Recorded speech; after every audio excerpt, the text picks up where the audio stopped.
brand new season live here on RCI TV, both on Twitch and YouTube. Season 10 of the Friday GT Sprint Challenge getting ready to get underway here at Donington Park in the United Kingdom. Hello everybody, I'm Jesse Lee, joined by Tim Peck with Kevin Boss behind the cameras today. It's a special occasion on all accounts.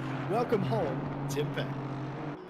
I am very excited to be here, Jesse. As you know, Donington Park is my favourite track, and I'm so excited to see how today's race turns out. I'm willing to bet now it's going to be a great one.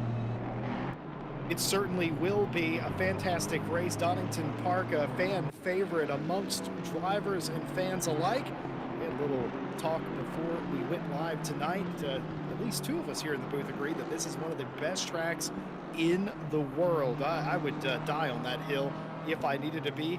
Kevin Boss, our broadcaster, agreeing that he also loves this track. I've got some fond memories of watching Boss drive around here as well. Qualifying underway, the 15-minute session, a stacked field, Tim Peck. Where to even begin? Well, this is a longer session than we usually get in the Friday Champ, Jesse. Correct me if I'm wrong, don't we usually only get 10 minutes of qualifying here? So the extra 5 minutes of qualifying could be good for a lot of these drivers because it just gives you an extra couple of laps, possibly 3 if you time it right, to absolutely nail that perfect lap, which will hopefully take you into the pole position.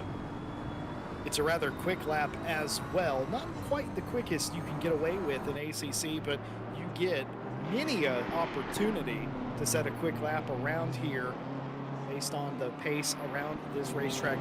Not really changed much over the years, and that is as big of a compliment as I can give any racetrack. Of course, some will remember the days where this was a farm field and you would race through gates, but that was back in the world was a little bit black and white. Look at Danny Santos' car. Any new season, we end up getting new liveries and new cars. That is a cell-shaded livery, and I quite like that out of the 134 machine. Yeah, it's a brilliant livery, and speaking of, they've just put themselves up into the 6th place, so good start to their qualifying session. But I've got to agree with you, Jesse, that is an absolutely amazing livery. I love the blue. It's so outstanding, and you're going to see that car when it's driving around the field. Certainly is. New liveries, some new colors as well. It just seems like yesterday that a couple of drivers changed up their liveries and threw us for a loop. We're just getting used to them. Others, of course, have changed them again this season. We'll let you know if some of them are playing tricks on us. Thomas Ehrentraut not playing tricks on us in the yellow and blue Triple-8. I'm good enough for 6th place currently. Looked like Christoph Streppen currently quickest in the session. 25 for them. Everybody else playing a little bit of catch up here. Yeah, you've got a couple of people putting in the 25s. At the moment, we've only got Streppen and Tadai at the top there in the 25s, but Edvardsson, they're currently in 3rd place on the 126 exactly, Jesse. So I imagine as we get closer to the end of qualifying now, a couple more of those drivers are just going to creep into those 125s, and I would not be surprised if by the end of the session the quickest time was a lot closer to a 124, but still in the 125s, just getting right into the bottom segments of it though. Well, it is a 15-minute session, but that doesn't necessarily mean that you feel like you have too much extra time. You are correct, Tim, in saying that normally it was a 10-minute session. They've gone back to a 15-minute session this season. I like a short qualifying session, not because of how long it is, but because it creates that bit of panic and that drama. You get a longer session, though, that has the opposite effect. More drivers get more opportunities, and also makes it very close, like it is at the front of this field right now. Taddy in the 43 Porsche, 8/100ths off of Christoph Streppen for the pole position. That's only going to get closer here in this elongated quality session. Yeah, I've got to agree. I think having that extra time, it definitely makes the drivers a little more calmer because, that, like we've said, it gives them a couple more laps to really set a good time. They don't have to worry so much if they mess up a lap and go too wide in validator or anything. That being said, Jesse, once you get down to that 5-minute mark, those drivers, all of the pressure is going to build back up again. Still, you're going to get that sense of panic that you usually get in a short qualifying session where all the drivers will be rushing to get the best time possible. So I think gives you a mix of both sides. It gives you a bit more time to get in the best lap possible, but still with that added pressure of, okay, you've got to get it before you run out of time.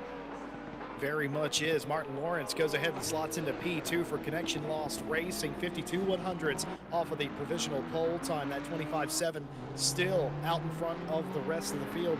Talked about Donington Park, and a little bit about qualifying here is you don't get to make a mistake on any given corner here and get forgiven. You make a mistake in the old hairpin, you're losing tenths of a second, maybe even a little bit more. You get into McLean's, Coppice, etc. You cannot make those mistakes because every corner here is accompanied by a sizable straight. The run out of the corner, the entry to the corner, everything's so crucial around a fast racetrack like this. You make one mistake, your entire lap goes up in smoke. It's unlikely that you'll gain all that time back. That may be what Christoph Verstappen is thinking here. Maybe they made a mistake earlier on in the lap and are now letting people pass because they've realised that's not going to be the fast lap for them. Now they can just slot into that bigger gap, give themselves a nice run into the first corner and hopefully get a better run in the next lap. But Jesse, one thing I've noticed about this session, I'm wondering if it's because it's 15 minutes long, is that we've had a lot of cars already peel back into the pit lane, change into a new set of tyres. I'm wondering if because we've got 15 minutes now, cars are opting into doing 2 runs rather than just going out the one time and seeing what the best lap is. Instead, they're going to put on a fresh set of tyres and see if that helps improve their time. Oh yeah, not uncommon to see drivers duck down the pit lane. You are required, you're allowed rather, to come down pit lane or to park the car and continue to manipulate the setup of the car to get the absolute best time you possibly can. Not uncommon to see them go down the pit lane or go to the pit lane to do that and then come out. What is odd is how many times they're doing it. They're going out, they're running a couple of laps, they're coming back in, they're fiddling with it a bit, coming back out, and they're going back in again. 5 extra minutes, it does give you that much leeway. You can tinker on the car a little bit. Yeah, that's a great point. It gives you that extra time to really consider your setup. Of course, qualifying is the final chance you get to change it as well, because once you're in the race, that's it. You're not changing the setup anymore. Even when you return to the pits, it's just to change your tyres, put in a bit more fuel. ACC does not give you that option to change your setup because it's something you wouldn't be able to do in a race, Jesse. So qualifying really is that last chance to perfect that setup and make sure it's performing how you want it to. And also, qualifying, you get a good idea for the weather that's going to be happening on the track as well. That way, you know the track temperatures that's going to be like, you know what the weather's going to be like, and you can really fine-tune absolutely everything so that it's perfect for the conditions you're about to race in. Certainly is. 5 minutes, getting down to that time where you were talking about, Tim, where maybe a little bit of panic sets in if you haven't set the lap that you think is representative of what you're capable of doing. Maybe you start to get a little self-conscious about your driving around this racetrack now. You're starting to look at the timing board a little bit more, and why wouldn't you? Toddy, at the point right now, that 43 Porsche, they set in second place for a while, got bumped down, but they're all the way at the top, and it's a massive lap, a 25.652, a tenth or so quicker than Christoph Verstappen. Martin Lawrence in that bracket as well, and then Dan Edvardsen in 4th place, 3.5 tenths off of the pace, but a tenth here from any space back from 4th on back gains you at least 1 position, and in a couple of instances it'll gain you a lot more than that. And that is exactly what all of these drivers are now going to be looking for, those extra tenths that will just help to push up their position by a good couple of places here. Like you said, it could be the difference between starting in 15th or starting all the way up in 11th as well. You've just got to find those small wins where possible. And Donington Park, it's one of those tracks, Jesse, where it's very easy to find those tenths. Maybe it's in the chicane, maybe it's in the hairpins at the end, or maybe it's just around one of the corners at the beginning if you get the momentum of the car right. But that is what all these drivers are now going to be looking for in the final 4 minutes of qualifying, is where can I find that extra little bit of time? All I need is a tenth, and then that can improve my position tremendously. Well, anytime we don't talk about the weather is likely because there's nothing to complain about, and certainly nothing to complain about today. It's a beautiful day here in the United Kingdom. 24 degrees C on the track, 20 ambient, a light breeze, nothing to complain about. Partly cloudy as well, the sun peeking out, and just about 5:11 in the afternoon. Absolutely gorgeous day to go racing, and what a gorgeous day it is to see this brand new season take off. no real complaints. I haven't seen a whole lot of handling issues out there, which means that most of the cars unloaded today and they were already dialed in. Yeah, having a nice dry track, optimum condition as well, that is what a lot of these drivers are going to want, especially in qualifying, Jesse, because it means you can really shoot for your perfect lap. That being said, personally, I am a huge fan of when it rains in the qualifying session, because then you get to see how the field adapts to that as well, who gets the best lap in too, because it's a lot more variable, although, like you said, we don't have to worry about that today, because as it currently stands, it is dry weather for as far as the eye can see.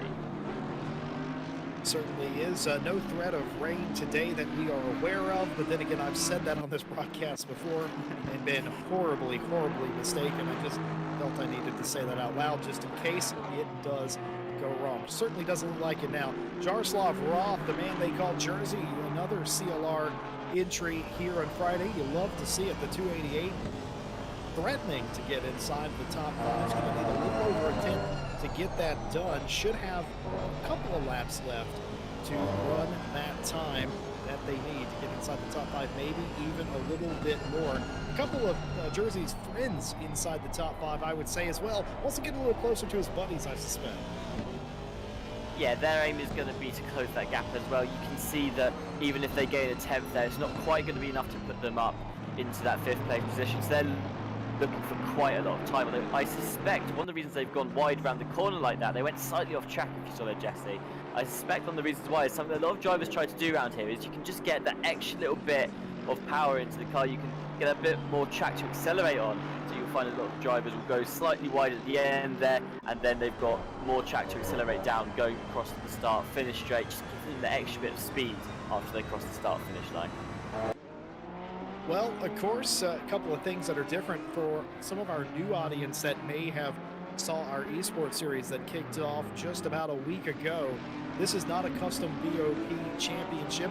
This is default ACC BOP, so no extra bop going on here tonight.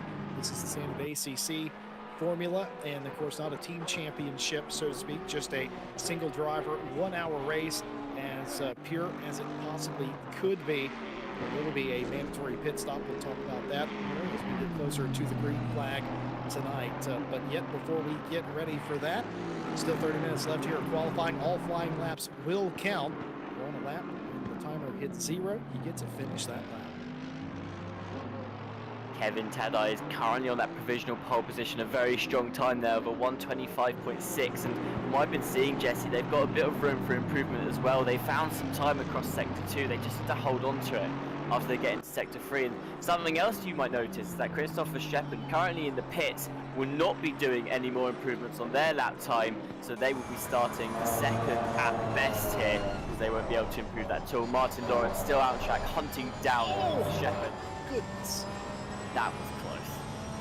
Absolutely going for it through the chicane. They call it the S's. It's a chicane to me, and I am told by our eagle-eyed broadcaster that this lap is still valid, Tim. That was very close to being invalidated there, and I imagine one of the reasons they launched themselves across that is because that's what they have to do, Jesse, in order to get the delta up. We're about to cross the line here, see if that's been an improvement at all, and I don't believe it was an improvement for them, but Kevin Tadai there with a strong 1:25.6 lap is looking like they're going to be leading this race.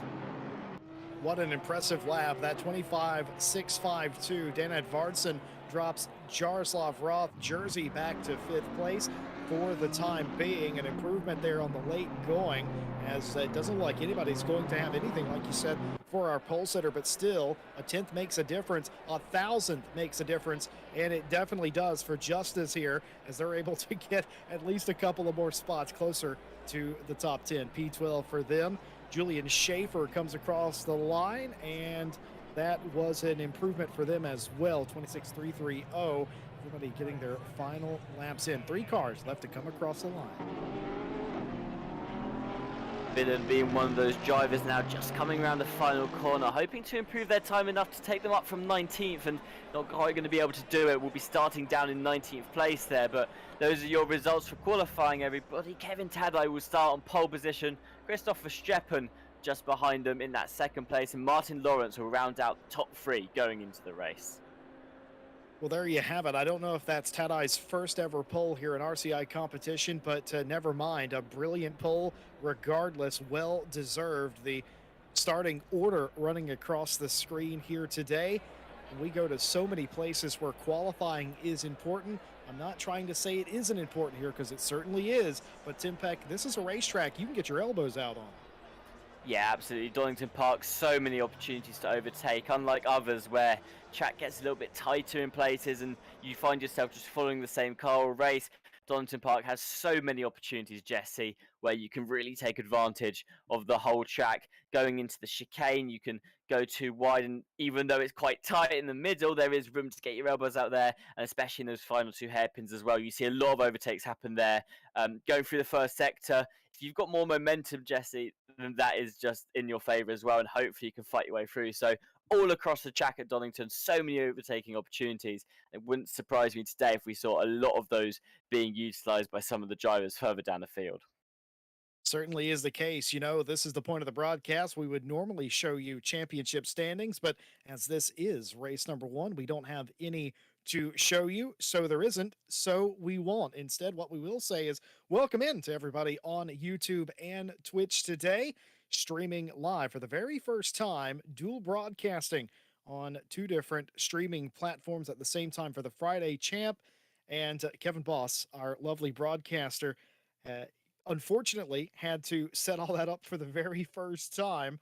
And absolute breeze for professional streamer Kevin Boss, known as Crashneck, over on Twitch, halfway going through what appears to be the entire Assassin's Creed library of games. I live vicariously through him, Tim. Yeah, I do tune into the Assassin's Creed streams occasionally, and I've got to say, it is a task that he has put himself out to do there because he's 100% completing them all as well, every single achievement in them. So definitely go and check out Crashneck on Twitch if that is something that you're interested in. I can highly recommend, and Jesse, I'm guessing you can too. Absolutely. I had no idea there were co-op things you had to do in those games. Never thought I'd talk about Assassin's Creed on this channel either. But the final thing we want to mention, hello to you all and hello to the stewards. Glad you're with us though. Everybody watching at home, we invite you to follow, subscribe, like whatever platform you're on and stick with us. We'll be back with you on Monday for the continuation of the Monday Euromasters Season 3. And we'll be right back here with you on Friday for race number 2 of the Friday Champ. You're not going to want to miss any of that. And in just 2.5 weeks' time, thereabouts, actually closer to 2 weeks, the second round of the RCI Esports Challenge, round number 2. You won't want to miss that either. Well, let's get back to Donington Park. Let's get back to the start. Looked like Toddy got the best start that he could have possibly asked for. You can get taken too wide through Red Gate here, Tim. How do you maintain P1 around this historic racetrack? Well, it's the same as basically every track to a certain extent there, Jesse. You just have to be fast onto the throttle, hope that your car will take itself up to top speed quicker, and make sure that you're the one in control of the corner. Of course, Christopher Streppen, a well-known driver in this Friday champ. They're also well-known Thursday champ as well, to be someone who's very good at the aggression side of racing, will always look for that gap and sometimes even be the one to almost make the gap happen there. So Tadai, they need to be looking in their mirrors. They need to know where Verstappen is at all times here and can't for a second let them out of their sight, because I can almost guarantee, Jesse, going down into turn one here, they'll be looking for something. Verstappen is going to be trying to find a way through, and unless Tadai gets their foot down that throttle quicker, I think they're going to be under a lot of pressure very quickly. I think they very well could be. And of course, we wouldn't be anywhere without our fantastic partners here at RCI that help put it all together. And that includes AK Esports. They're a leader in esports management and competitions. They host them around the world, including helping us with our very own series. We thank them for that. And for more information on services they can provide to you for your very own series, go to akesports.it to learn more. I'm just looking at the field here, Jesse, and I see quite a lot of new faces, not necessarily to RCI, but to this Friday Championship. So it's going to be an interesting field, because I feel for the past couple of seasons we got into that flow where we had the same sort of drivers on track and you came into it like, okay, these guys are going to be fighting at the top. Just looking down this field though, already, there's a lot of fresh faces here I think can really shake up the competition this time round. And personally, I'm quite excited to see how they are going to fare, because I mean, Kevin Tadai on pole, that's not something we've seen for a while here at RCI. Christopher Streppen, they took a break for a couple of months and they're now back fighting in the Friday Championship as well. And Martin Lawrence, well, it's always good to see them on the top of the track, really. Seeing them up in third place, it's a good sight, because there's someone who you do see in a lot of our championships, Jesse. And it's looking like so far, especially here at Donington, they're looking to have a strong championship. There are a lot of new faces. That's something that's quite common with a brand new championship, but what is uncommon is the sheer volume of new faces that we have in this championship, and a couple of them right at the sharp end of the field as well. CLR, Connection Lost Racing, has 4 cars in this field. We're looking at one of the Race Ventura cars. I believe that's Jordan Daly's car. Daly's teammates in this race as well. There's 2 Race Venturas as well, and the list goes on. This is a stacked field. They've got teams that have brought their friends. It is going to be a hectic first couple laps, and I'd be remiss if I didn't mention this. There is the possibility of a massive pileup, and in that indication, the stewards will make a decision if they want to restart the race, red flag it, and restart it based on the majority of the field being involved in an incident that has happened here before. Let's hope it doesn't happen today. I do have to say there, Jesse, I think if you're talking about the same one I am, I was here the last time we had a huge pile up at Donington. So fans of RCI will remember back to the Thursday Championship, where I think basically everyone in the entire field all piled up just at the bottom of the hill in Sector 1, and it was rough to watch. But somehow from that, we got a really good race as well. I mean, they sorted themselves out after that initial pile up. Cars got into weird positions they didn't expect to be in, and we had a really good race after that anyway. Today though, as you said, depending on what the outcome is, if there is a pile-up, we may have to have a race restart. That being said, you'd hope there wouldn't be. And again, the other thing you've got to remember here, Jesse, these drivers, the top of ACC right now, some of the best drivers out there. This is split 1 as well, likely to be aware on how to avoid a pile-up. That being said, sometimes these things are out of our control. Quickly, before we go green tonight, we've made a big deal about Kevin Boss being with us behind the cameras tonight. There's a reason for that. Our normal broadcaster, Stewie, is taking part in a race tonight to commemorate the life of Bryce Monty Raymard, who passed away. The RCI esports team competed in a championship against his team, and sadly, he's passed away. That's why he is not with us today. So our thoughts are with the family of Monty Raymard, and of course a fitting reason as any. Take us away, Tim Beck. Car's about to cross the line. You can see now about to get their foot down on the throttle here, coming down. It looks like Tadai's had the good start they needed, putting the Porsche right in front of Verstappen, then making sure that they can't get through the corner, and that gives an opportunity for Martin Lawrence to look towards the inside. Verstappen, they're able to hold on to the outside, will still be neck and neck with Lawrence as they go down the hill, but it looks like Verstappen just doesn't have the speed that Lawrence has, and that's going to put them ahead of Verstappen there into second place. Further down the field, we've got a couple of cars neck and neck with each other. The tap there sends one car off to the side, but so far, Jesse, everyone seems to be avoiding a big incident. Somehow 2 by 2 they just about made it work, but what will they do near the top of the circuit here this time? No big issue coming through McLean's this time. We'll see if they make it through Coppice. Everybody single file. A couple of cars think about going around the long way. You can do that down this straight and have a shorter entry into the S's, and I think that's what Michael Herman Fry is thinking about doing here in the Porsche. But of course, losing a little bit of time, the car's drafting. Everybody else hitting the S's in the lead of the race. Martin Lawrence trying to find a way past the 43 Porsche. Can't quite do it. They try to outbrake him down into the hairpin and just about closes the gap entirely. That is a fantastic start. Almost no big calamity there, and they're all still on the racetrack in a single file line now, and now the tactics come out. We were talking about the possibility of a calamity, and it didn't happen. Martin Lawrence, what a great start from them. Absolutely powered their way down past Verstappen and now putting the pressure on Tadai at the front as well, really showing the potential of that BMW. Danny Jensen here in the Mercedes, just trying to navigate their way through the field, just trying to get up into that P17 position, although at the same time having to hold on to where they are. Still 2 cars wide, going several cars down there, Jesse, as we come down through the first section of corners here. And Johnson just looking for a way to slot himself into the field, make their way up into P18 here, and now we'll be turning their attention to Keller ahead in the Aston Martin. Well, we read chat here, as we always do at RCI. It's a community after all, and well, we already had our first, there's a GTR in this race moment in chat. We saw that, and of course Kibaki driving the 427 Nissan GTR in the field, got inside the top 20 in qualifying, and the great thing about that GTR, it's nice and wide when you need it to be.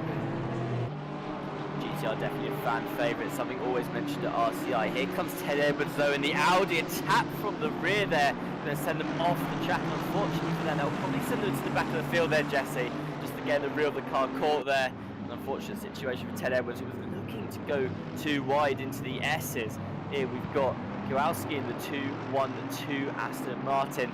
They're now heading the back of the field, and they're just trying to close the gap now to Crozat ahead in the number 4 car. Well, of course, this is why we have live stewards. They'll take a look at that and determine what exactly happened, but that is something we'll pay attention to. Meanwhile, the driver staying focused. This huge, long train, it has been quite some time since I've seen a start of a race like this. Very well held by everybody in contention. Nobody throwing it away early here at this racetrack. It's so hard to catch up at a place like this when you get out of sorts, and nobody really had a big moment there other than the contact coming into the S's, right? So everybody's still in this. Nobody willing to make the first mistake. Nobody willing to flinch. Well, we did say, Jesse, that this track has a lot of opportunities to overtake. That being said, though, you still have to be careful with how you approach it, because despite the fact that the opportunities can be there, you do have to make sure you take it at the right time here. We've got a race replay. I believe this is from the beginning of the race, going down the hill. You see the contact between Herman Fry and the other car that went off track there, the 181, managing to stay ahead and keep on the track, and that's put them up into P11, although whether that will get looked at by the stewards later on, I mean, that's not in my hands, Jesse. To me, that just looked like a racing incident, because, as we said, cars there could be an accident, but we had a lot of cars going too wide and managed to avoid it for the most part. I'd say this is probably one of the cleanest starts we've ever seen at Donington Park in RCI. Yeah, it was very nice indeed. You're always going to have wheel-to-wheel contact, especially in a track that, you know, left, right, left, and right. So nobody really has too big of an advantage around some of these sectors. It's, of course, it is a clockwise racetrack after all. So eventually somebody wins, but you can get stuck side by side. You get that pretty much everywhere. By the way, I just want to point out that Justice has the quickest lap of the race. Where is Sayulinskis running? Almost dead last.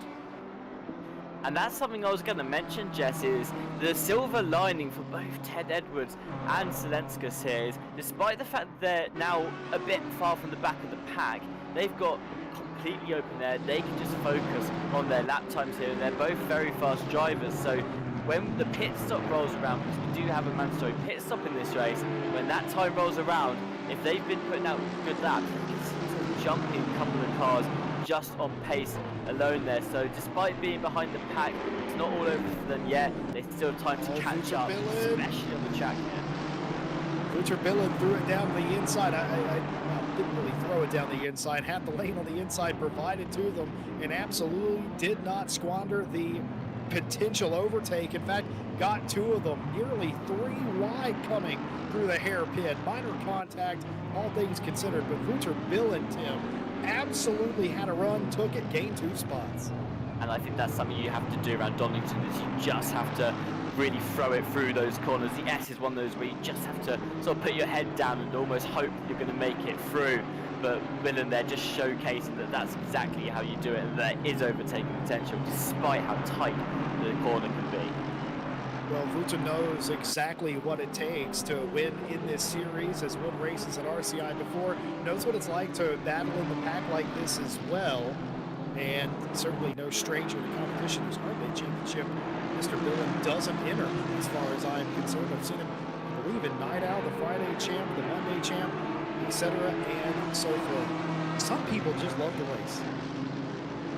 They absolutely do. Watching Danny Santo there in the esports racing car, they were just trying to fight their way back up the field. Currently 16th, now looking to go higher. And now we're watching Dylan Vardsson, who's in the BMW 180. We talked about how they were in that top 6, Jesse, at the beginning. They're now trying to fight their way up into the top 5. And I've got to say, as far as liveries are concerned, I like that green. I think it's a very nice green and really complements the black of the car as well.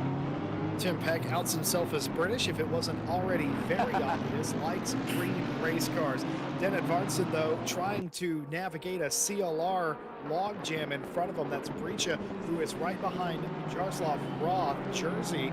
Those two cars, team cars, and they're unlikely to make contact with each other, and also probably likely to be in communication with each other as well, as Dan nearly runs out of room there at Redgate. You have to be really careful going around Redgate like that. Very easy to pick up some dirt, and it will absolutely ruin the momentum going down the hill as well. As you can see, both of the CLR cars starting to pull away from down there, just purely based on the way Dan picked up the dirt alone around that corner. So something to look out for in that first corner, Jesse, is don't go too wide because it will ruin your momentum, and that is all you need for that downhill section. Yep, that's what I was talking about in qualifying, and it's super important to not mess up your line. But again, if you don't have a choice but to go offline, that absolutely has the same effect of making a small bobble in qualifying. You're losing tenths of a second. That's tenths of a second somebody else is gaining on you. Exactly, and you don't want to lose any time at all in the race. John Daly there, going off the track and almost making contact with Crofts, coming back on, but managed to just catch it at the last second there. Great catch there from Daly to prevent any further incident, but now does have to play a bit of catch up as they're going to have fallen a couple of places going wide in the essence. Absolute pandemonium here, nearly 3 wide coming into the final corner of the racetrack. Jordan Daly might have went off the racetrack defensively there, didn't want to create an incident. That created a place where several other cars thought they might have been able to get through.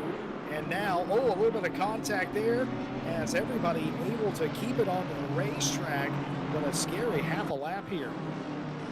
Yeah, John Daly surrounded by 2 other cars, and they're very close to each other there, almost making contact with Santo ahead going through the first corner, but just managing to keep the cars apart. If they'd touched there, I'm sure Santo would have gone flying off. You can see behind as well, the GTR struggling to keep on the track too. They're going to pick up some dirt.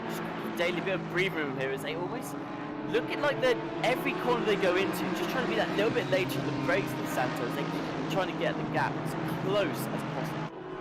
The thing about Daly is he knows he's probably faster than some of these cars he's racing against right now, and it's so easy to get frustrated in a situation like this where you know you're quicker. You have to be patient, though. He knows that. He's been in big races before. But the thing is the time's taken. It's 50 minutes, and you've got to start making up some of these spots. And that's when you start to break a little bit later. You start to do stuff like this. It's a huge dive down to the hairpin. Did he get to his inside? He did. Now he can still convert this, but he's got to stay side by side, and he's going to have to brake later into the final turn. And I don't think he's going to get it done. Over-under move. Thought about it. Had half a look. No lane there, and has to duck back in line as Santo further frustrates the race Ventura driver. Santo did a brilliant job of shutting that move down there, saw exactly what Daly was trying to do and went back to cover the inside so that Daly couldn't shoot down it on the out part of that corner. But Daly doing what a lot of cars have to do on this track to overtake there. It's not a bad idea to do it in those final 2 hairpins, Jesse. You do really have to put the pressure on though, and Daly started it correctly, went down the inside, which ruins the momentum of Santo's car, but unfortunately just didn't have enough down the straight to keep side by side, and that meant that Santo was back in control by the time the corner rolls around. But to be honest with you, if Daly keeps on trying to overtake like that, eventually it may work out, Jesse. Daly here ticking all the boxes in my book on how to overtake Donington. all credit to Santo, like you said, just absolutely knew what Daly was going to try and do, and instead of allowing him just to have that easy run down the inside, would it have worked, would it have not have worked, we'll never know, but Santo just drug the brake a little bit extra to make sure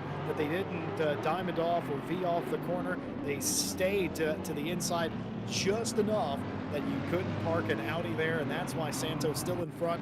Excellent defensive drive. You got to do that around here sometimes.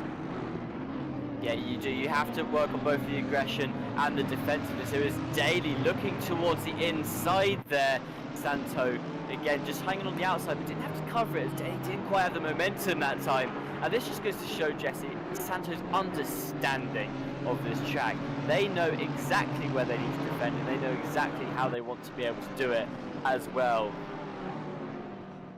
Well, we're going to take you away from live images for just a moment. We've got to sort something out, but we're not going anywhere. Tim Peck and myself still with you here.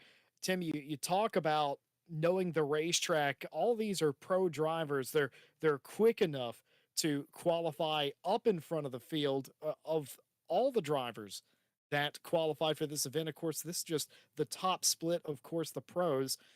You expect drivers at this level, of this caliber, to know what the racetrack is, where the lines are, where to block. Certainly, we've seen that the last couple laps with the battle we were watching.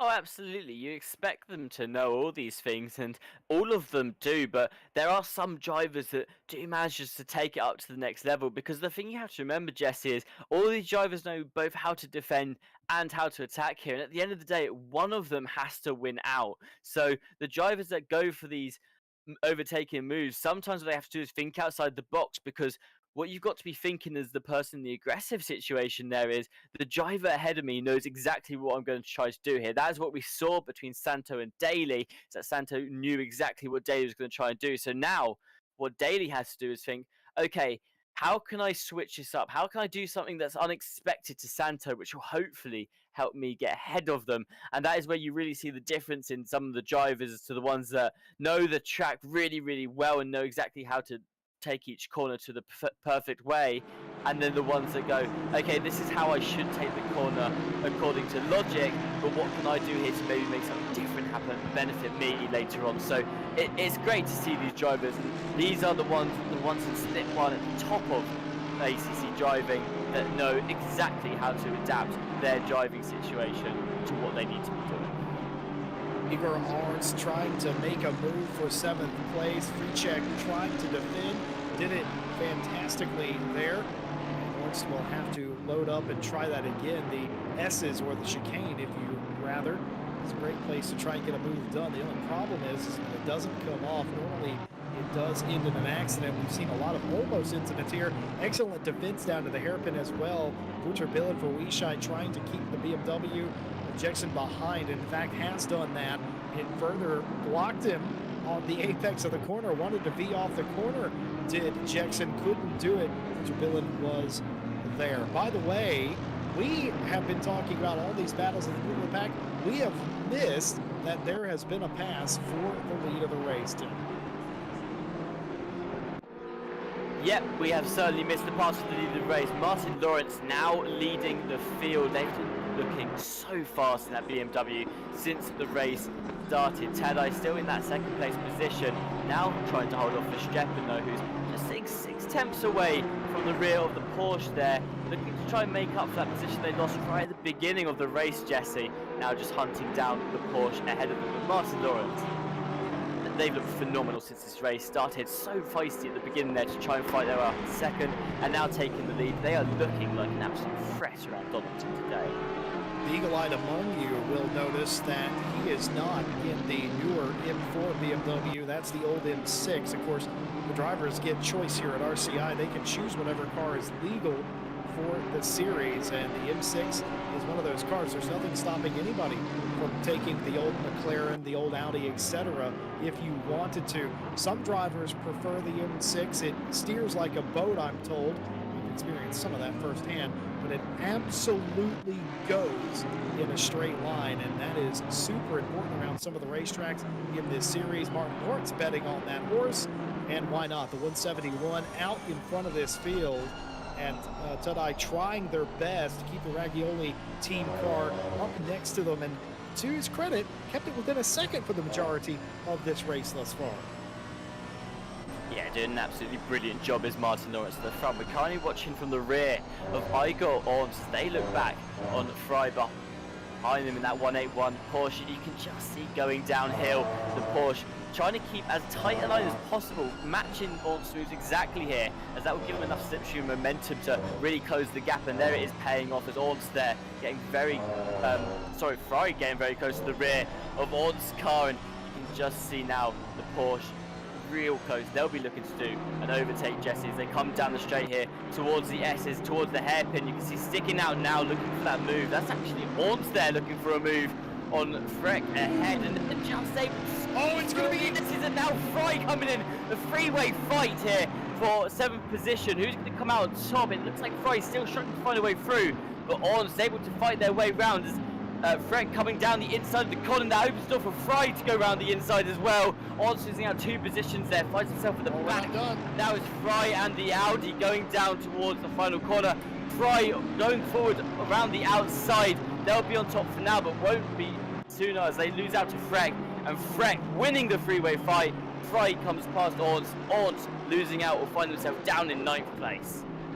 Richek trying his best to do everything they possibly can. Ornst is a passenger here, looked to be in the driver's seat going through the S's, and immediately got on the back foot, thinking about going 3 wide down to Old Hairpin. They end up single file for the time being, and Thomas Freck has absolutely done something amazing. I thought they were going to be the big loser in all this, but somehow they have maintained pace in 7th place. Michael Herman Fry is going to absolutely be steaming here, trying to get around him. Orks probably madder than anybody losing out on that battle. Yeah, Ormsted lost out the position to Fry, and it goes back to what we always say in these races, Jesse. So you have to be careful when you pick your overtakes to happen, because like there, if it doesn't pay off, you leave yourself very vulnerable to the car behind. Now in that situation, Freck they looked like the losing car going into that. Orms went for this really daring move into the S's, but Freck just managed to capitalise on it, and Fry being there played a factor as well, as they were able to slow down Orms. Also not giving up towards the inside there. Joined this battle, Tim. Fry just kept the momentum around that corner, and as he said, Thomas Ehrentraut now piling onto the back of this battle, also looking to climb as well. So what was a freeway fight now becoming a 4-way. Yeah, I mentioned earlier that you start racing somebody and it brings you all together. I didn't mention, however, that well, obviously it slows you down, but it brings other people into the battle that previously were not involved. Look at this. This is the move. I thought this was a brilliant move from Igor Lawrence, who I thought had it all taken care of. A little bit of contact there. Michael Herman Fry doing his best drafting, bump drafting, trying to push anybody out of the way. Thought for a second they were going 3 wide. The hole closed up. Ended up getting one of the spots anyway. Lawrence trying to go around the outside. That's a very risky move through Starkeys, and they absolutely back off. Huge slide here by the Honda. Wouter Billen nearly losing it in the old hairpin. Conrad Jensen going through. That's going to be a position gain. Looking up the inside, the lights flashing ablaze for Wouter Billen. Unhappy with how that all transpired. That was a very unfortunate loss of grip there for Billen, because that just completely opened the door for Jackson there, managing to hold it together around the outside and capitalise off that instantly. Here we've got a view of Danny Jansen in the Mercedes. They're now trying to hold off. Oh no, actually I think that's just been an overtake there on the GTR, Jesse. Coming round the corner just before the S is able to get them on the straight was the Mercedes, swallowing up the speed of the GTR. So Danny Jansen gains himself another position, pushes himself in 16th, and now has to hold off the backing from behind. While we have a moment, and Tim, do interrupt me if something kicks off in the interim, but we do have some penalty reports. You will have noticed there are some penalties showing up on the side of the screen, and here they are. 5-second penalty for car 19, lap 1, turn 6, avoidable contact caused by very early braking. Warning for car 19 for forcing the 34 off track. In addition to that, 5-second penalty for car 27, overtake with contact, position not returned, lap 1, turn 11. Warning for car 427, causing avoidable contact with car 27, no advantage taken by car 427. Racing incident for minor contact between the 34 and the 127, and a drive-through penalty for car 212, taking out car 95, braking too late, position not given back, that on lap 2, turn 9. And a no further action for an incident between the 288 and the 180.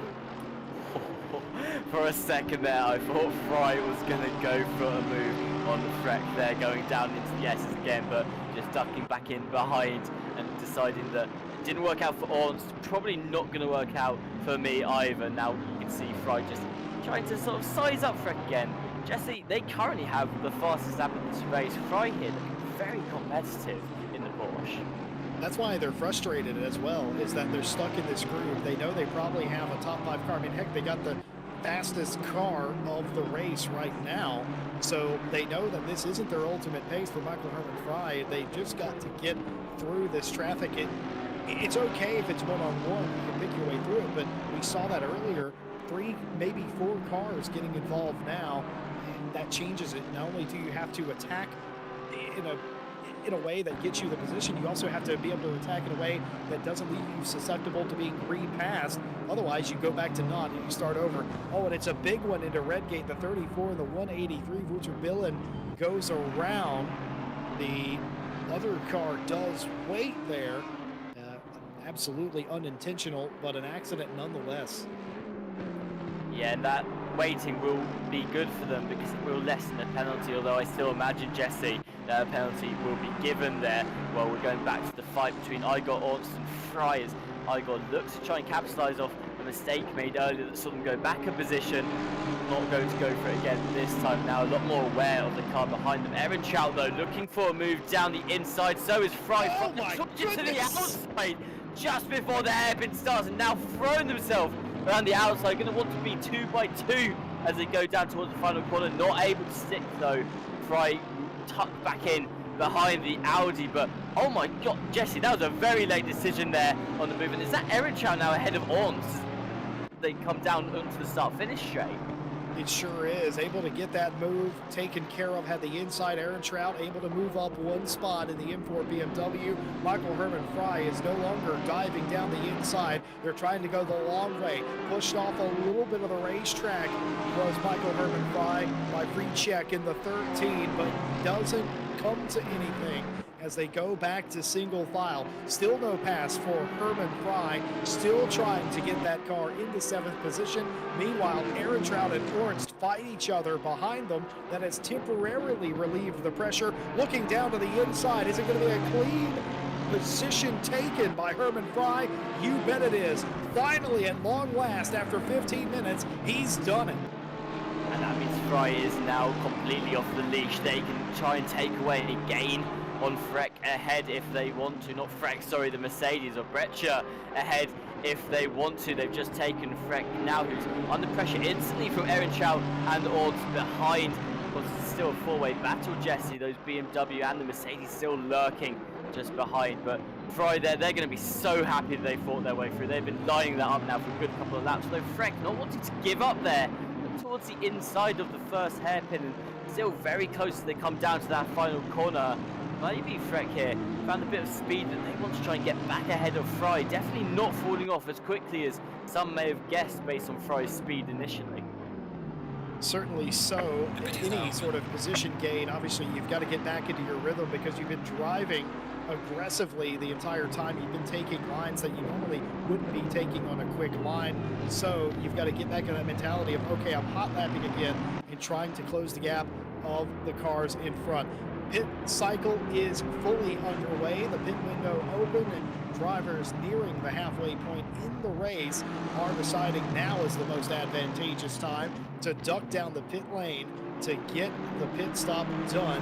That's what the amber number 1 indicates. They have a pit stop that is mandatory left to give. Of course, they have to pit inside that pit window you see in the middle of the timing at the top of your screen. The green indicator means that they have satisfied that. Conrad Jackson in the 123, you can see, has done that. Of course, if they have a time penalty on top of that, Tim, they have to sit there for however many additional seconds the time penalty's for. Yeah, they do, but a lot of cars will be looking to do that when they pit, especially those that have picked up those 5-second penalties. They'll probably just sit there and take those during the pit stop as well, and that just gets out of the way until the end of the race. I got on, still out on track, just behind Aaron Shout here, looking for a way through. And am I correct in saying that Fry pitted on the lap before? No, they're not. They're still out on the field there.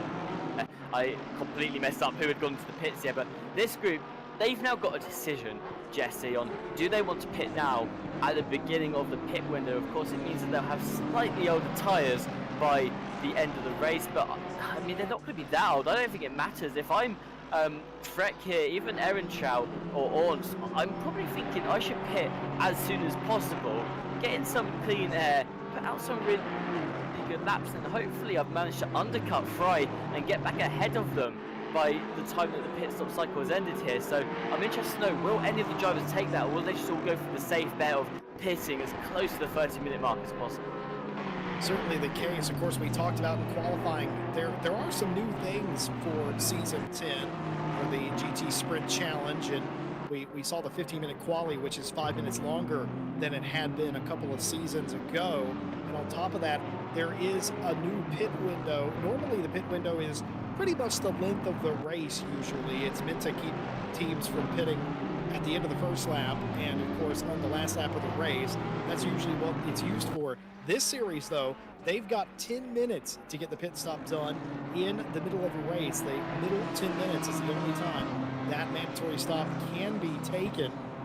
Other than that, it is a standard stop. It's a mandatory stop that consists of a 1 liter of fuel required, and beyond that, they are not required to take tires. Surely nobody will be doing that here today.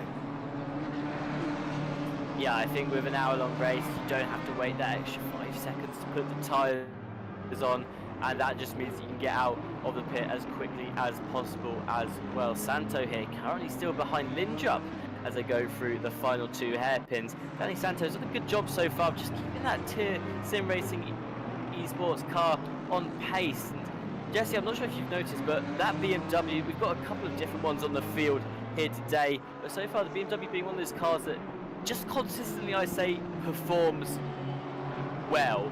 It's not necessarily the top performing car, but it's not the bottom performing car either. It's what I'd say is the safe pick for the championship. It has its fans, and for good reason. It is a solid pick of car. Is it the best in any particular category? No, absolutely not.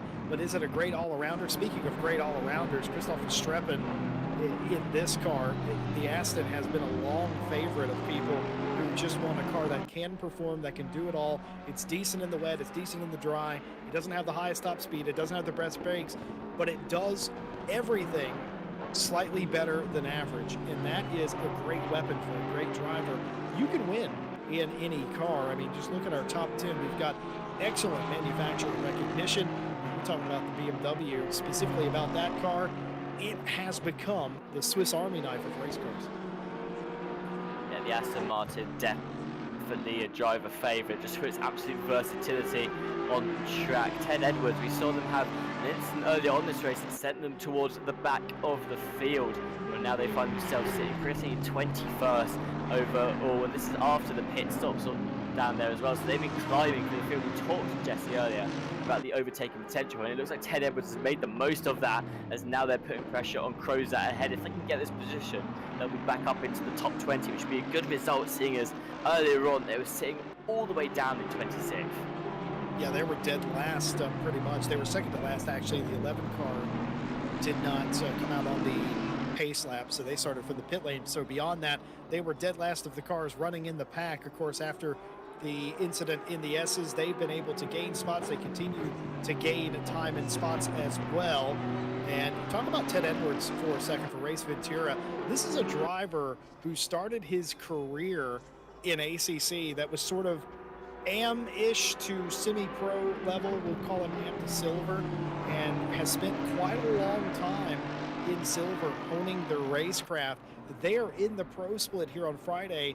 That is a huge accomplishment for that team. Oh, absolutely. Ted Edwards, I almost feel like I've watched him get to that point as well, because take it back a year or so, Jeston, I was racing neck and neck with Ted in a couple of the other RCI championships, but really putting their head down, getting to work, improving those lap times, just improving their racecraft in general, now finds himself in that top split as well. And you'll see that with a lot of the drivers here at RCI. Initially, they'll start out probably silver level, just finding their footing in ACC, but with the commitment that a lot of these drivers put in, finding themselves climbing through the splits as well. So I imagine, we've told Jesse about the new faces that we're seeing in the Friday split here today. It wouldn't surprise me if a lot of these guys initially in split 2 found their way up into split 1 just with practice and determination. You don't have to be the fastest in the world to compete at a pro level. You just need to continuously hone your racecraft and get better at what you do. And for some, it comes more naturally than others, but it is possible that even you could do it. In fact, we invite you to join us. We accept mid-season signups for all of our championships that are ongoing. We have many that are currently going right now. We invite you to go to racerci.com to get all the info you need to know to get on the track. And it doesn't matter if you're esports pro or not. We've got splits for you, no matter what your skill level. And even if you're just starting out, we've got you covered there as well. racerci.com. Join the Discord, get informed. We'd love to talk about you. Absolutely, you could be one of the drivers out on track right now that we're commentating on. Dan Edvardsen going for a move around the outside of the hairpin here on Crofts.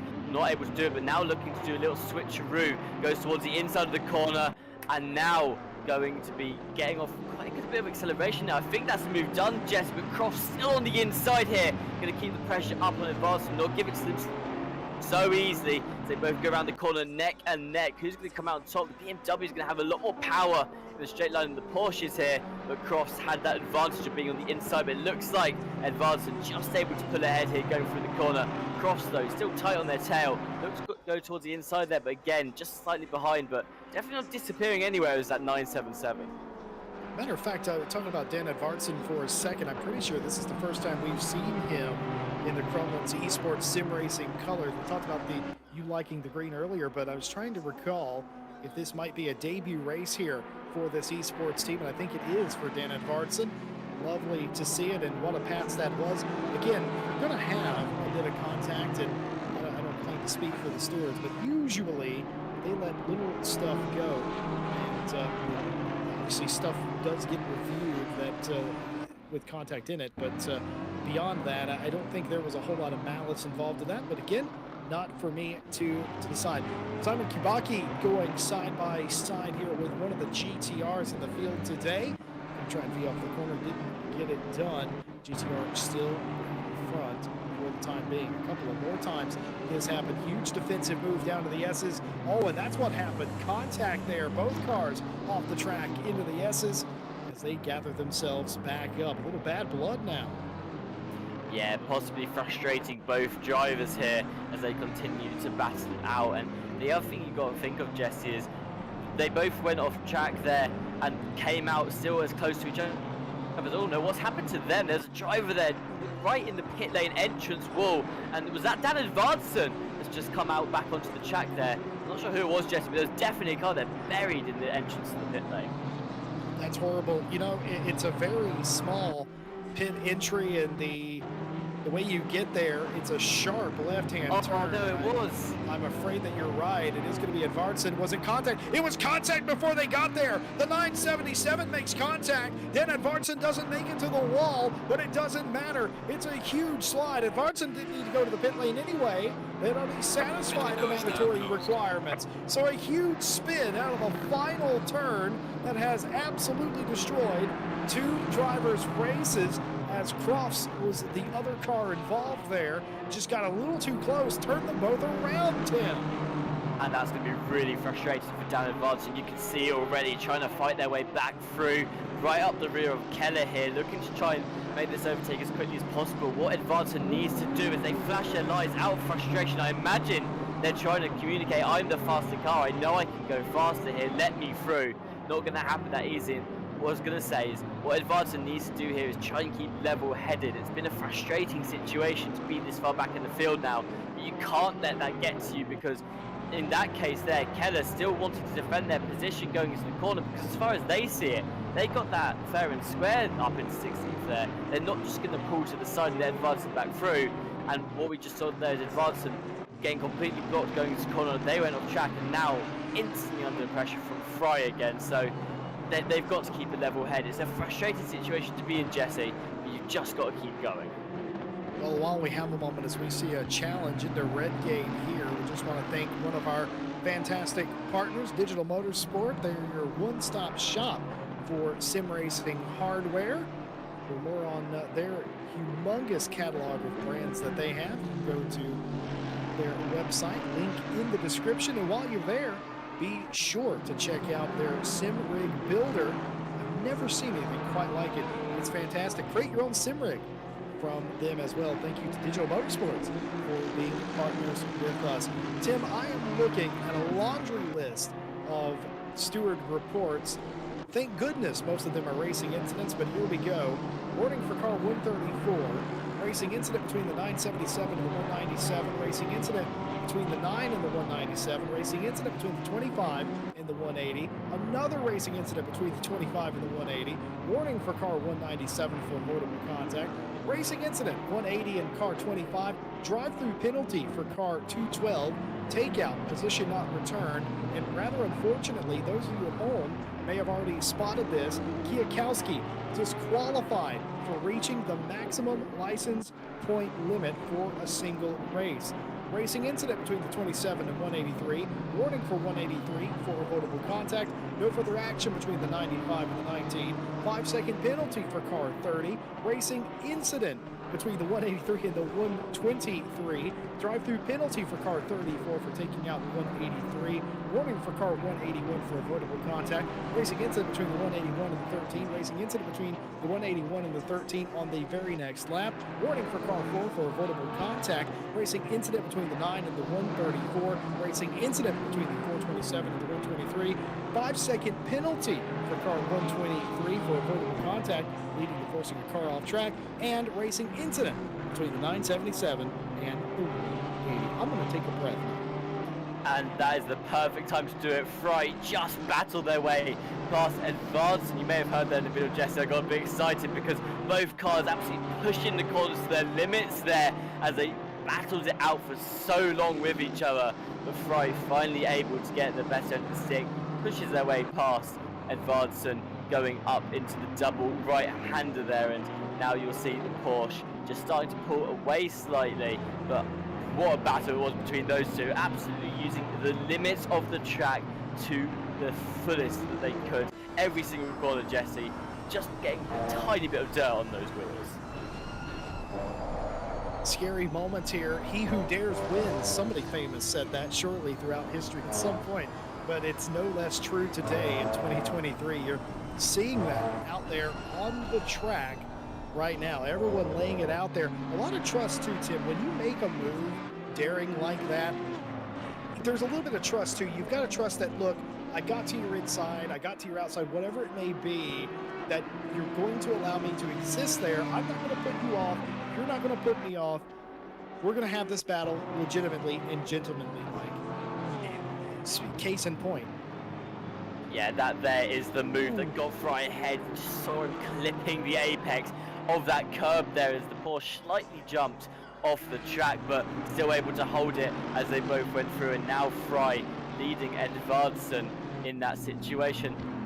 Jesse, did I miss something? How did Fry and Ornst end up down in 17th and 18th? Did I miss an incident at some point? I believe they were back there at earlier on. I believe there was some contact. I actually don't know exactly what fully happened there. I know they weren't inside they're around the top 15, so maybe they just had a slow pit stop. I did notice that Philippe Breccia in the 25 Mercedes, they were in 6th place. I believe Aaron Trout or somebody had got around them earlier. They're back inside the top 5 and now have a decent lead on 6th place, which is Aaron Trout for the time being. So CLR very clearly represented in that top 5. Martin Lawrence leading the race by several seconds, 5.2 seconds over Christoph Verstappen, who was taking over 2nd place from Tadai in the 43 Porsche, our pole sitter. And Porsche didn't have the best pit stop in the world and has fallen back just a little bit. Unfortunate, Tadai had kept that gap to about 2 seconds for the first 30 minutes of the race, fallen off here a little bit, allowing for Strepp into the P2. I'm wondering, Jesse, with these pit stops now, you mean to create these huge gaps between some of the drivers, do you reckon some people actually did opt into taking a fresh set of tyres in this race? And, well, I'm not sure if it will work out, but we'll see later if it does help them in any way, shape or form. But I'm wondering, because you've got people like Tadai, they were racing Verstappen, they were leading them, albeit very close, but to lose 5 seconds just like that, that seems a little off to me. And as well with Fry and odds, like, I'm 90% sure at one point they were the drivers that were racing Freck, right, for that 7th place position. So to be all the way back down now in 16th place, to me suggests that maybe in the pit stop they either served a penalty, which I don't remember them having, or they've taken tyres and find themselves further down the field than they perhaps thought they would be. Tim, you're smarter than me, so I'm just going to agree and assume you're correct, because you usually are. Yeah, that has completely passed me by. I've completely missed that. I knew they were somewhere in the teens, but I didn't know exactly where. They do seem to be a bit further back than they were prior, so it's very possible that they've elected to do that. Now, new rubber does gain you quite a bit of time here versus old rubber, and it's only going to become more exacerbated here in the final 17 minutes of this race. So if you have taken new tires, you stand a good chance of gaining those spots back, maybe even a little bit more. I just would have thought you wouldn't have seen it here today, but here we are. Maybe it's possible. Yeah, you do have to wonder if it is possible, but Fry, I mean, from what we've seen so far after pit stops and even before, they're just flying across the field now, so hopefully for them they will be able to climb back up into those positions. We've been watching these two drivers for a while, Jackson and Kubacki in the GTR and the 123 BMW, Jesse, and also behind you've got Zelenska, in the number 11 BMW. These three cars have been battling out for a while, creating a bit of controversy between them as well. We've seen a couple of taps between them, a couple of instances as well where drivers have been going off track, and still battling it out as these three drivers. Sure are, and you know how you get really good at battling and running really quick laps? You get coached by the pros. Driver 61, a partner of ours, does one-on-one driver coaching as well as full-on driving courses, makes you better at sim racing, certainly through their courses. For more on how to get driver coaching and to get a discount on your driver coaching, follow the link in the description and use RCI's discount code on driver 61. Was that a smooth transition, Tim? That was a very smooth transition there, Jesse. John and I are battling. John and I are battling for the most smooth partner transition that there is. I think he's got the edge on me right now, but I'm working on it. John is very good at those transitions, I do have to admit. I'm mad at myself personally, because for those of you that caught up on the esports race on Sunday, I squandered my opportunity, Jesse, to get in on this action there when I completely bottled it on a mention on Fanatec and their racing equipment. That being said, though, that was a great segue you just did there, and I've probably not quite as good as John's segues. He does some absolutely great transitions into partner mentions, but I think you're getting close. John is definitely the master, but you're getting close. Speaking of Fanatec, Fanatec is the global leader for high-end sim racing hardware, from load-cell pedals to direct drive bases. Fanatec strives for quality in every piece of hardware they design. Please use our affiliate link when making purchases of Fanatec gear from their website. The link for that is in the description. Several of you have done in the past. We are so very thankful that you think of us in times where you make those purchases. Thank you very much for using our Fanatec affiliate link. That one wasn't nearly as slick. It wasn't. I realized as soon as I stopped talking that I kind of just handed that one to you there. I thought you were going to do it, and I was like, oh, he's doing the thing. Yeah, again, missing the opportunity. I need to pick up my game here, Jesse, if I want to be on the level of you and John. But coming back into the race now, Crozat on the rear of Billen, trying to find their way through here. And you can just see coming to the bottom of the hill. Sorry, back to the top of the hill, sorry. big more part of the track there. Goes that still trying to find a way through towards the inside, but can't quite make that gap appear just yet. Michael Herman Fry's definitely got new tires. I'm just going to say that right now. Something's going on with that car. They're up into P13. I think you nailed it. There is no way the HRF Motorsport car doesn't have new tires on it. Well, I went back and looked, Jesse. They pitted in 7th position, and that took them all the way back down to 19th after the pit stop. So, whilst I think I was correct in guessing they've got that fresh set of tyres, they have a very big challenge ahead of them if they want to get back up into that 7th place, because the longer they go on these tyres, they're going to drop off as well. Maybe not as much as everyone else's tyres are going to drop off, but they are still going to lose performance over time. That being said, Fry been making up some absolute pace so far on the track, up into 13th already, still has that fastest lap. Who knows what the best strategy here was, Jesse. Fry just trying to make the most of that fresh set of tyres right now. Certainly is. We apologize to those at home. You're not seeing what we're seeing right now. We'll get that sorted as quickly as we possibly can. What we can tell you is Michael Herman Fry is the quickest car on the racetrack right now, setting the quickest lap that there had been. It was actually quite forgotten what it was, but guarantee you it was the quickest lap anyone ran all day. I think it was a 26 something, and they are steaming. Just about a half a lap ago, they were 2.2 seconds behind Justice Salinskis. Now they are only 1.9 seconds back. They're absolutely gaining. Tim Peck with the call of the race. Yeah, again, I think it was a really good move on their part to take the tyres in terms of speed, Jesse. But I don't know, I'm still on the fence about whether this was the right choice. They've lost so many positions here. You can see there's still 6 cars between them and Freck, who they were initially fighting going into the pit stop section. So whether Fry can pull this off, I think there's potential there. But as we get towards the final 12 minutes of this race, they need to start keeping that pace up, because they've definitely got the pace to get back into that position. They need to make sure they keep it though. Certainly so. Other drivers still fighting for positions. This is a fight for P9.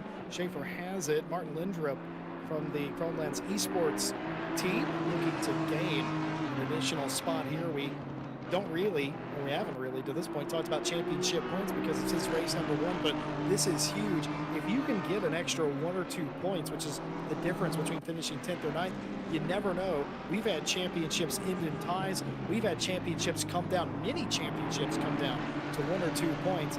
This could be huge for Lindrup's final championship standings. Of course, you're not thinking about that for opening race day, are you? But in a way, you certainly have to. 1 position, a couple of points, could be mega down the stretch.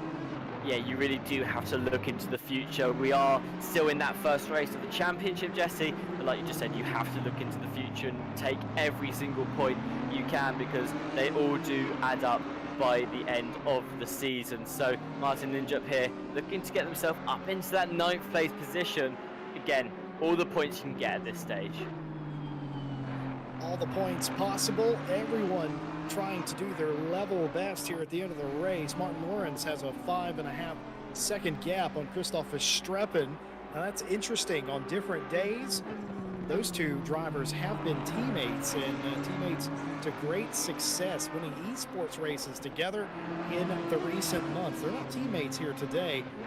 Certainly if Verstappen could, he'd want to get up there and take it to Martin Lawrence. But that M6 has been stout today. Jesse, did you see Fry just jump up 2 more positions there? Real quick. He's on a mission. He's coming. He's got new tires.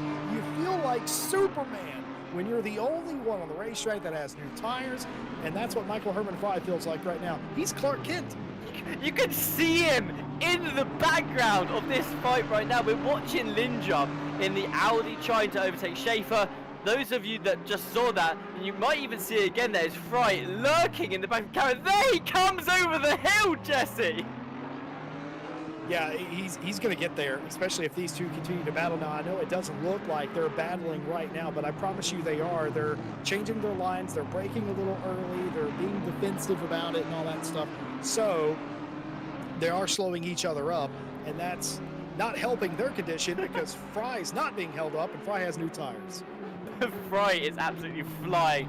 6 seconds behind Linjup they were going into that lap. Now just 4.5. I was doubting it for a second, but I mean, they definitely have the pace on this fresh set of tyres to climb back up to where they were before. They just need to hope that they can clear the traffic that they reach as quickly as possible. But it looks like so far, Jesse, they have had no trouble in doing so. I've got to say, Fry definitely been one of the talking points of this race. Has just been so on it since the start. Got some great overtakes off. Just been a constant threat around the track. Certainly is. Here is Michael Herman Fry. I mean, we switched camera to him, but I mean, we really didn't have to. He's absolutely in the back of the shot of the battle for P9. Fry could find himself in a fight for P9 before this day is done. Verstappen, by the way, gained 2/10 in that sector alone, and Martin Lawrence, is it a bridge too far? Is it a lap too late?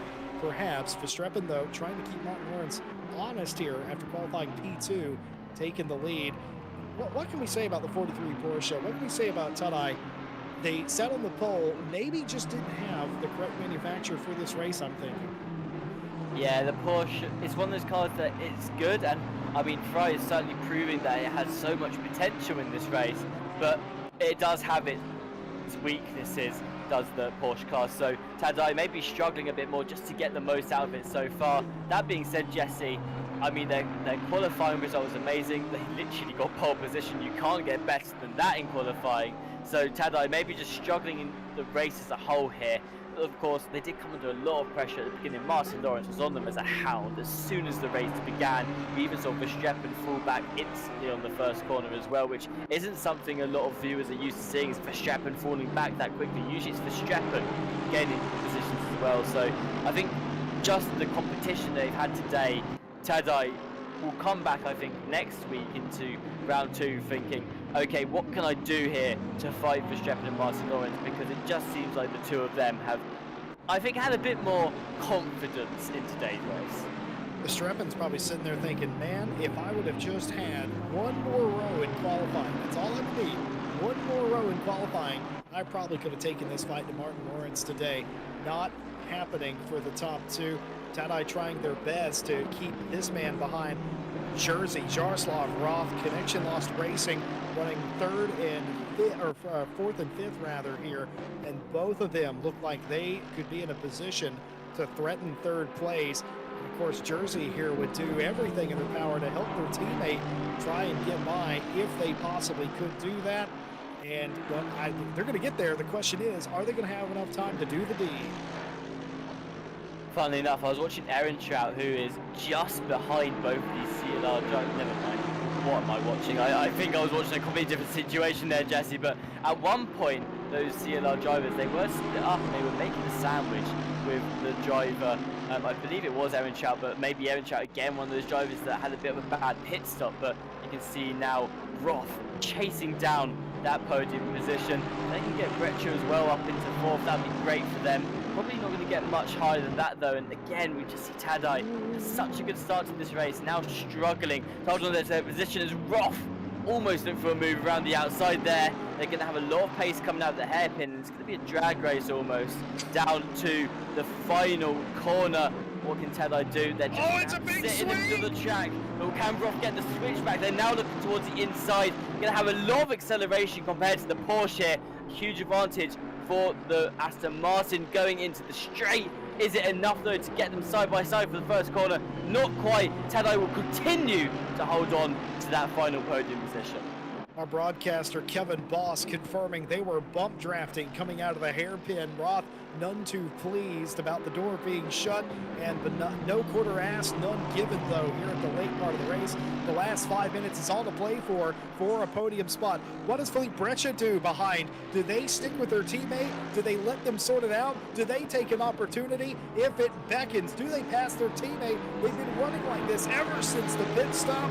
What do you do? Do you go with your teammate, or is it every man for themselves at this point in the race? Tim Peck, if it was you, I'd probably let you go through first, but then again, I'm a nice guy. Well, I think it just depends on the dynamic of the team. As Roth looking towards the outside of the S's, ducking behind just in time. I think Jesse, I think it depends on the team dynamic, honestly. From what it looks like with these two, I think Wretch is just going to let Roth do their thing. You were in these positions, these were the ones you were dealt with. It's a Going for the inside, it looked like Tadai went really wide there, as you just said, Jesse. Able to just about recover, will hold the inside coming down to the final corner, but Roth isn't just going to give this up easy. Swinging around the outside Contact. and neck. Slight bit of contact, but Tadai still just ahead going to the straight. Roth now tucks in to get the slipstream. Can they do anything with it before the first corner? They're looking towards the inside here as Tadai very wide going into turn one. Will just about hold it together, but Roth still just sitting there behind the Porsche, getting very eager now to push their way through. And to answer your initial question, Jesse, I think it depends on the team dynamic. I think Brecht is just going to let Roth do their thing here and then try and capitalise afterwards. Yes, oh, he got loose onto the corner, did Tadai. Tadai's trying to save it, but this might be a train going around the outside. The outside will become the inside of They're both going to do it. Oh, and they're both going to do it. Slowed him up just a little bit. Jersey's through. Roth into P3. Here comes Philippe Breccia. Breccia has the inside, and Coppice can't quite pull it off. Still stuck side by side. Will the natural horsepower of the Mercedes pull them through? Drafting by on the outside. This is going to be close, folks, into the S's. Backing out of it. Discretion, the better part of valor for Philippe Breccia. Gets the run through the S's chicane, and they're going to make the move. And in one sector somehow, Tadai has found themselves on the podium all the way back to 5th place. That is heartbreaking there, but Connection Lost Racing have done it. I mean, Breccia there got the most perfect line through the S's. You do not get any better than that. We're going to watch Fry as they take yet another position up into 10th place here. They fight their way back into the top 10 with the fresh set of tyres. Linjup just losing out, falls back into 11th, and now instantly under pressure from Jackson. Looks towards the inside of the hairpin here, and it seems that Linjup just can't get the traction at all. Maybe a slight tap there, just managing to keep out of each other's way actually. It's now going to be a drag race down towards the final hairpin, and you can see Linjup still on the inside here, still holding it together, but Jackson just sitting on the outside. And again, there's going to be another drag race down to the front corner, still lingering side by side of each other here. Linjup's going to have to go around the outside. It is the better line here, Jesse, because it gives you that much more momentum and just able to hold it through. Linjup days ahead, holds on to that 11th place position. Going back to that fight though that we saw for the podium, Jesse, I think Roth did it perfectly there, fought their way through and tried everything to help their teammate get through, and in the end it all worked out. I think they both absolutely nailed it for CLR, and by the way, Philippe Breccia pushed, bump drafted if you will, his teammate the lap prior to that, was trying to do everything in their power to help them draft by them. It didn't work that particular time, but that answered our question of how are the teammates going to play it. They are going to play it like teammates, even in a situation like this. Now that they're clear, though, will Philippe Breccia race Roth? I think that they will. If they get there, I don't think they would have it any other way. So many good battles late into this race. For those of you that may be new to RCI, yeah, it's pretty normal. It always comes back together for the end of these hour races. There's something to be said about the secret formula of pit stop and how well these races are put together. Our hats off to all of RCI's event managers who put these events together. We are treated to this almost every single race. Odds there gained a position on Kabaki in the 47 GTR. Is it going to be too little too late though? As Orts in the Mercedes there, you can see they fought their way through. They do have that 5-second penalty, so they're going to need to put 5 seconds on the GTR behind in the next 20 seconds if they want to hold onto that position. At this point, Jesse, I think it's more just about showing exactly what they can do, showing their potential on the track. We're going to have an extra lap tonight, by the way, Tim. The leader's coming to the line, and it's not at 0 yet. Cinderella's going to get to go to the ball one more time. That is absolutely brilliant news for a lot of the drivers out there. As Brett just picked up a drive-through penalty. Is that could be for track limits this late on in the race? That is so unfortunate for the CLR driver. Had such a good race, working together with their teammate Roth all the way towards the end. And that's unfortunate for them to pick up the drive-through there. That is just going to make them though more fuel to come back next week and get all of those points back again, because Oh, I've got to say, that is unfortunate to pick up right on the final lap and drive through penalty. It's not what you want to get, Jesse. It's not. By the way, here are the penalties for the end. Drive-through penalty for car 977, taking out the 180. A warning for car 11 for avoidable contact. A warning for car 34 for avoidable contact. 5-second penalty for the 123 for forcing the 427 off track. 15-second penalty for the 11 car for taking out the 134. Position given back. 5 seconds for the 11 car, forcing the 134 off, taking evasive action, leading to multiple positions lost. Warning for the 888 for avoidable contact. Everything else has been a racing incident or an NFA. There was an unfortunate situation for Magazi in the late stages of this race, Jesse. They had a drive-through track limits, and then after going into the pit lane to serve the drive-through, accidentally sped into it and picked up a stop and go of 30 seconds as well. So that's unfortunate for them going into the final part of this race. And here comes Martin Lawrence across the finish line. Didn't lead the race from start to finish, but may as well have had some absolutely brilliant pace today. They will be your winner of round one. Christopher Streppen will cross the line in second place. And here comes Jaroslav Roth for that final podium position. They will be taking P3 in race one. What an incredible race it is. Martin Lawrence dominating the race. Never had a huge lead, didn't need it. Just unflappable today. Martin Lawrence, your winner on Friday for the first time since, I don't know, we were broadcasting in black and white the last time Martin Lawrence won a race here on Friday. He's done it before, but welcome back to Victory Lane for the 171 with Streppen P2. Jaroslav Roth in third, and it's not all doom and gloom for Tadai. They were able to get one of those spots back because Philippe Breccia had the penalty, meaning that it is damage or extra damage avoided here today. Everyone else screaming across the line, most of them still in the late throes of a battle. Michael Herman Fry from just about outside the top 20 up into P10 with the fastest lap, and of course this is RCI. That's an extra bonus point. That is extra bonus points for Fry. A brilliant drive for them today. Ted Edwards, you may have noticed, crossing the line at the end of the race there. 1 point was dead last of the drivers that started on the track. Found their way back up into 18th by the end of the race. So good recovery drive from Ted Edwards there, making the most of the spare room that they had on track. And I gotta say, Jesse, for a race one of a Friday championship, that was brilliant and about what we could have expected from today. Well, Connection Lost Racing loaded the blunderbuss for this event. A bunch of different cars, similar liveries, and my goodness did they show up for this race. What an incredible showing from CLR. It has been a long time since we've seen them this strong. They have put everyone on notice, in my opinion. Yeah, CLR today with the 4 cars on track have just done absolutely phenomenal. You can actually see 2 of the drivers there just playing around with each other, going around the final corner. I wonder if they're trying to get some sort of snapshots of the cars together on track. But again, CLR, Connection Lost Racing, what a day it has been for them, really showing what they could do. You do have that fear when you put in a bunch of drivers into a race, you want to make sure you make an impact, Jesse. They definitely did today.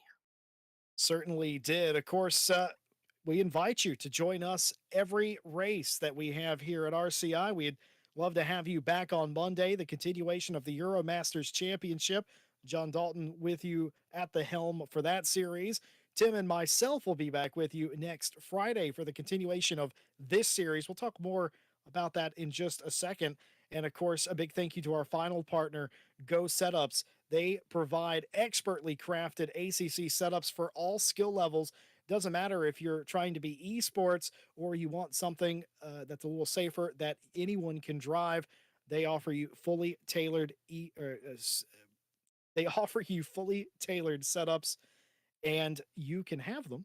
Go to Go Setups and check them out. Link in the description. I know a couple of people have been using those Go Setups, and my goodness, are they quick. Yeah, setups can mean absolutely anything in a race. They can really take you up so many positions and could be the difference between you being at the back of the pack and at the front. So definitely go and check out those setups when you have the chance to. Jesse, though, going back to today's race, I mean, a phenomenal start to the season. So many drivers out there showing their potential on the track. It's only got to make you more excited for what's yet to come, right? Absolutely, Tim. You took the words out of my mouth. What I was going to say was this set the tone. I think it set the tone for the entire championship. Were there some incidents that were irreprehensible a bit? Absolutely. Predominantly, though, it was good close quarters racing. Some fender rubbing never hurt anybody. I know as an American, of course, I think that, but it was fantastic racing at one of the world's best racetracks. It definitely set the tone. I can't wait to come back next week and see what they do. And of course, like, subscribe, and follow for all of that. We'll be back with you to bring you that race. I the question I have, Tim, can the top three that finished there today, can they continue this momentum into round number two? Absolutely, and I'm gonna hand it to the top five, even like the top 10 that finished there today. Yes, okay, there was a bit of distance on them going towards the end of the race, but it's just gonna fuel all of those drivers more to try and fight for those top spots yet again. And it would not surprise me if the momentum for all of these cars continues throughout the season. I think it's gonna be a very close call. Indeed, it is. And finally, before we sign off today, one more thank you and an attaboy for Kevin Boss, a pro streamer in his own right, but his first ever RCI broadcast he's ever brought to you. And it was fantastic. Quick on the cameras, everything you could ever want. And we invite you to go to his Twitch channel, Crashneck, all one word, and follow him there. Love watching him play games over there, currently playing through Assassin's Creed and all that. But a big thank you to Kevin Boss for being with us in a different capacity than he's used to. Yeah, Kevin, a great Twitch streamer, and usually joins us here for commentating on races here at RCI. Also a racer as well, streams those, so go and check them out when we're doing endurance races at the That's very weekends. true. They race in those championships as well. So Kevin, always an all-rounder now. They can commentate, they can broadcast, and they can drive. I mean, that is the triple threat of racing, is it not, Jesse?